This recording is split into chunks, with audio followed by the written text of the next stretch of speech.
We've come from the other side of Carmarthen in West Wales. So it's 160 miles. So we live in a little village called Llanstefan, which is by the river outlet onto the sea.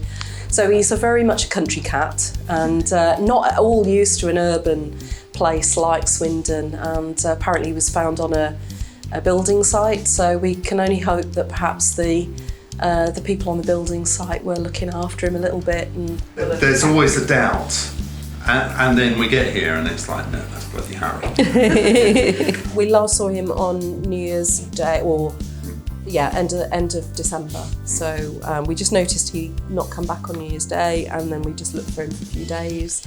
Just kept looking for him, and he just didn't come back. So, you know, gradually over time, we just started to wonder whether something bad had happened to him. We wondered perhaps whether he got caught up with a fox. We live in an area where there are a lot of holiday homes, so we started to look to see whether he might have got shut up in somebody's house after Christmas, so they'd shut the house up and left. So, and just trying to think of all these different things that we could do.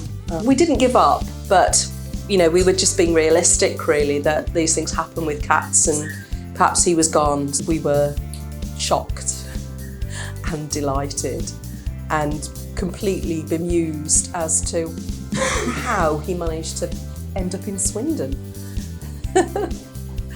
We just want to be able to thank the gentleman who brought him in yesterday, and just really happy to be reunited with him.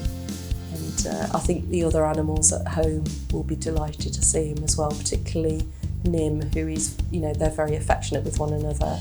That's the little girl cat that we've got. So, yeah, and it's a good reason for having microchips. Yeah, very much so. I mean, we hadn't updated our microchip information, but fortunately, your practice contacted the practice where Harry's registered, which is Carmarthen Vets, and they were able to give you our contact numbers. So that's one of the jobs we're going to be doing when we get home, is to make sure that all of the contact details for our 3 cats and our dog are completely up to date, so we keep them safe that way.